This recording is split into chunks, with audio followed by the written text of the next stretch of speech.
Sérieusement, elle a dit, qui regarde elle a dit, l'émission elle a C'est ça qui est incroyable, Laisse-moi chérie. conclure. Elle a dit, la plupart des garçons vont pas plus loin que mes gros seins. Heureusement, il y en a qui creusent. Ça pourrait être une pensée, elle devrait Oui, écrire. on en pourrait le mettre dans ce... À voir. Oui, Jean Chéré protestait, non. Alors, l'émission d'hier était atypique. C'est d'habitude, il y a des débats, etc. Et là, il y avait à des la fin, débats. il choisit. Voilà, et là, c'était des débats. À la fin, il choisit en donnant des roses aux filles qui sont sélectionnées. Et là, c'était une émission atypique car il y aura la finale la semaine prochaine. Là, toutes les éliminées des épisodes précédents se sont retrouvées en plateau pour régler leur compte. Vous voyez, c'était une espèce de, on faisait le point. De quoi. crépage de chignon, Voilà. c'est ça. Donc l'émission était présentée par Stéphane Rothenberg. Alors c'est une espèce de Benjamin Castaldi, mais en moins bien. Parce que là on est vraiment. Pas Il y a d'accord. déjà Benjamin Castaldi. Oui, bah, oui, évidemment, c'est son copain, le Match TV. lui. Alors. Avec une délicatesse inouïe, la production avait fait sponsoriser l'épisode par un fabricant de serviettes périodiques. Donc il y avait une voix off qui disait « Et voici des histoires de filles présentées par Nana ». Délicatesse, la femme respectée dans tout. C'est bref. horrible. Donc chaque fille est venue à son tour raconter son expérience, quoi, d'émission, tout ça. Mais évidemment, très vite, ça tournait au règlement de compte. Alors ça commençait par Hélène, à qui Rothenberg demande quelle est la principale qualité du bachelor, qui a répondu il est très pénétrant. Alors, elle s'est crue obligée de préciser, parce que les autres sont foutus de sa gueule, les autres filles.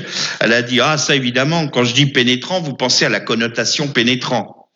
Bon. Et elle a dit non. Quand il m'a regardé, il n'a pas regardé seulement ma plastique, il m'a regardé moi. Bon.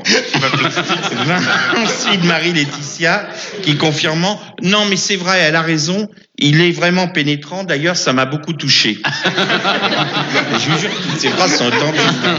Et quand Rothenberg lui a dit... Vous imaginez devant votre poste de télé avec votre bloc-notes. Bah oui, non, j'ai un dictaphone. Non, il dit que j'ai un dictaphone parce que ça va tellement vite, il y en a tellement des conneries. Et l'autre Rothenberg. C'est un festival. Ah bon, là, ça vous a beaucoup touché. Mais vous étiez souvent en train de pleurer, c'est celle qui pleurait tout le temps, tu sais. Elle a dit, justement, je pleurais parce qu'il me touchait beaucoup. Enfin, bon, voilà. Alors, sinon, il y en a une qui s'appelle Morgane, qui habite Pau, la ville de... D'Henri IV. Voilà, d'Henri IV. Et elle en est fière. C'est une interro surprise. On allait répondre Moi, j'allais dire la barrière. Et... Moi, je regarde un peu. Oui, bah, Non, mais chacun son univers, hein. on aurait dit la non, il va nous faire là. Moi, c'est le vert galant. On présentera les poules au pot que tu mets le dimanche. Hein. Et alors, donc, Morgane a eu cette déclaration. Bon, elle est très fière d'être paloise. Et elle a dit, donc la ville d'Henri IV, elle a dit, si Henri IV n'avait pas été tué par Ravaillac, il serait encore roi de France. C'est bien. Alors là, je vais vous donner un magnifique dialogue entre Laetitia et Morgane. Alors, il faut que je vous dise que ça a été terrible parce que Morgane est celle que toutes les autres accusent d'avoir couché avec le bachelor. Vous vous souvenez, pour les auditeurs fidèles, c'était celle qui était sous la tente avec...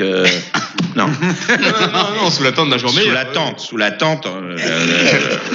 Parle pas de Mykonos, hein, la tente. Bon. Mais il n'y a pas de tente, évidemment. Et l'autre lui avait jeté des cailloux. Vous Ça vous souvenez, m'énerve. l'autre avait jeté des cailloux sur la tente. Qui avait crié non sur la tente. Alors donc, du coup, c'est devenu une espèce de procès de Morgane.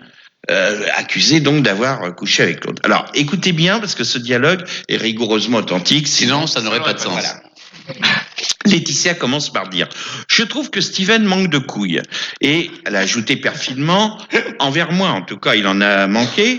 Parce qu'avec Morgane, j'ai l'impression qu'il en a pas manqué. » Il disait aussi « On va parler que Arthur a roulé une pelle à Boccolini. » Ah, vous n'allez pas nous refaire la chronique d'hier, quand même. Non, il y avait juste 2 lignes. Vous voyez, D'accord. Mais c'était, je trouvais... mais il vous aurait pas droit au petit filet de bave entre les deux, qui a hésité avant de choisir son hôte et qui a fini par retomber sur le menton de Boccolini. Alors, à part ça, on a vu... Alors, il y a eu aussi aussi Véronique Jeunesse, habillée d'un très beau rideau. Je sais pas si tu l'as vu, hein. Et alors maintenant, ils mettent à TF1, le truc, c'est le ventilateur en dessous. Donc, ils demandent aux filles de venir avec des robes à franges pour faire un soulevé Dans de... Marilyn, ouais. Vous avez remarqué ça? Donc, Véronique Jeunesse arrive avec son rideau, bon, donc elle leur dit, ah bon, bah alors c'est aussi une pub pour les jambons Madrange. Ah bon, alors, il y avait un 2 en 1. Alors, bon. Il ne respecte rien, même pas la jeunesse. Et non, mais en plus, ça, le coup du ventilo, c'est d'une vulgarité. Enfin, c'est TF1, quoi. Alors voilà. Alors je vais vous, donc ils ont tous les présentateurs, tous les animateurs de TF1 ont présenté leurs vœux. Donc je vous ai fait un best-of, un des plus cons. Il y a eu Flavie Flamand. Pascal Sevran n'aime pas, faut dire florilège. Flavie Flamand, un florilège. Flavie Flamand nous a dit « Je souhaite de sourire à la vie ». Bon, ça c'est vraiment très con. Jean-Luc Reichmann, lui, il a dit « Je souhaite du bonheur à tout le monde par les temps qui courent ». Par les temps qui courent. Evelyne Delia, elle a dit « Je vous souhaite un arc-en-ciel de belles choses ». Parce qu'elle fait la météo. Tu vois, genre, faut dire que quand elle est arrivée, Arthur a dit, elle est arrivée avec sa copine Laborde, là, et Arthur a dit, elles font la pluie et le beau temps sur TF1. C'est une vanne des bronzés font du ski 1975. Quoi. Enfin voilà. Alors, mais les vœux les plus cons sont quand même ceux. Canicule. Attends, c'est Olivia Adriaco, vous voyez qui c'est? C'est celle qui présente Vidéogag, mais un jour, rappelez-vous, ils avaient mis un singe à la place. Vous vous souvenez avec Montiel, ils avaient mis le singe. C'est vrai, c'est affreux. Attention, elle a été élève chez moi il y a quelques années. Ah oui? Mais elle n'a rien appris, Elle n'a alors. pas fait chanteuse du coup. Non, non. Vous l'avez dissuadée de devenir chanteuse? Non, non, mais elle voulait travailler un peu la voix. Et donc, Allez-y. Olivia Adriaco, elle a dit, moi, je souhaite, en 2004, je vous souhaite surtout de ne pas sortir sans votre caméscope. Alors, effectivement, faut vraiment dire la fille, elle est dans Vidéogag. C'est avec ça qu'on se protège maintenant. C'est culture d'entreprise. Vidéogag, donc vraiment, voilà. Donc là, on comprend pourquoi il l'avait remplacé par un singe. Donc, Lagaffe, lui, il a crié mort au con. Il y a la moitié de TF1 qui a fait un malaise vagal.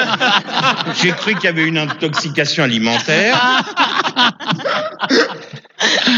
Et alors, après les plus connus, ils faisaient rentrer les autres en troupeau. C'est-à-dire que les premiers rentraient individuellement. Donc après, t'avais Adeline Hallyday, enfin, je sais pas, 3-4 de Sous le Soleil. Enfin, tu sais, c'est que Macha Béranger joue dans Sous le Mais Soleil. il paraît qu'elle joue dans un autre film, là. Oui, maintenant, elle prend tous les déprimés, on l'a dit l'autre jour, elle les prend l'après-midi à 5 heures.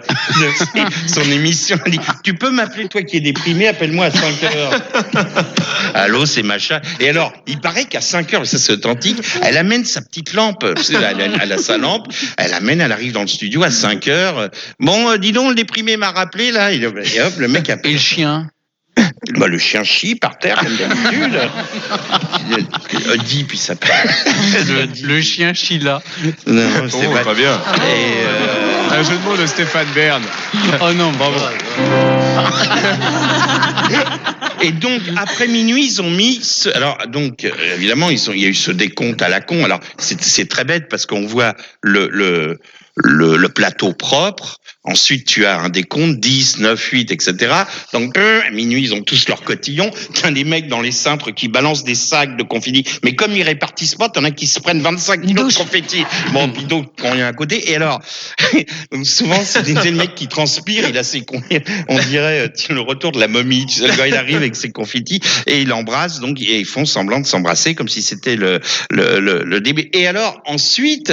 Évidemment, comme ça, ils l'ont fait à la fin de l'émission.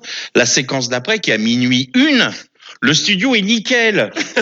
Parce qu'évidemment, ils enregistraient, eux, dans le prolongement. Et là, après minuit, c'est ceux qui cachent. C'est Charles Villeneuve. C'était extraordinaire, Villeneuve. Hein? C'était à mourir de rire. Ah oui, Villeneuve, T'as fait ça, toi, Joël, c'était t'as à mon... Ah oui, mais j'en pouvais plus de rire, moi, j'ai trouvé. Il est venu avec Jean-Claude Narcy. Oui. T'aurais cru le parrain. Moi, j'ai dit, mais là, je ne dis rien parce que j'ai peur d'avoir une tête de cheval mort dans mon lit. je ne dis rien. Ah non. Alors, Voilà, et C'est donc, bon et il y a eu, mais non, pas bon du tout. Donc on a eu aussi un troupeau, Sophie Favier, Bruno Robles et Jean-Pascal. Vous savez, Oui, incroyable, mais vrai. Bon, incroyable. là il manquait notre ami Roger Pierre parce que les infirmières avaient été couchées. Bon, c'était minuit passé.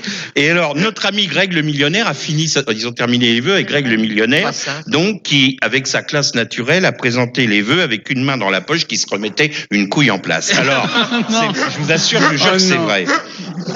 Est-ce que vous, demain, vous voulez Ça veut que dire, je parle ça veut dire demain qu'il présentait de ses œufs, l'émission? c'est ça? Demain, je vous parlerai. Je vous ai dit. Je vous ai dit. Je vous ai C'est dit. très drôle. Hein. Bah non, vas-y. Non. Oui, Reynard, t'as dit une chose très drôle. Non, mais excuse-moi, Allez, c'est un jeu de mots vas-y, vieux comme François, ma classe de excuse-moi. 6e. J'ai dit, ça veut dire qu'il présentait ses œufs, mais c'est pas. Voilà. Et dites donc à propos. Ah non, non. Vous mais- êtes en procès avec votre coiffeur. C'est hier Jean-Marie Cavada. Attendez, on va Non, non, on n'a supprimer pas le disque, temps, on n'a hein, pas mais le non, temps. on s'en fout du disque. Vous êtes. J'ai vu le président Cavada qui m'a dit. J'ai reçu une assignation de Stéphane Bern. Il a un procès avec son coiffeur. Donc on vous tiendra. C'est parce que l'autre prétend qu'il a la paternité de cette coupe ridicule. Stéphane a dit que c'était faux, etc.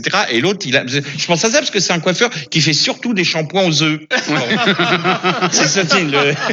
Alors, je vous donnerai Et pas le donc, nom. je vous ai dit Faut qu'il y avait. suivre, hein. Je fondais beaucoup d'espoir sur l'émission de France 3. Vous pouvez répéter la question. Bah, ça dépasse ce qu'on peut imaginer. Regardez bien parce que c'est les derniers enregistrements. parlerez et je vous demain. raconterai demain. Très bien.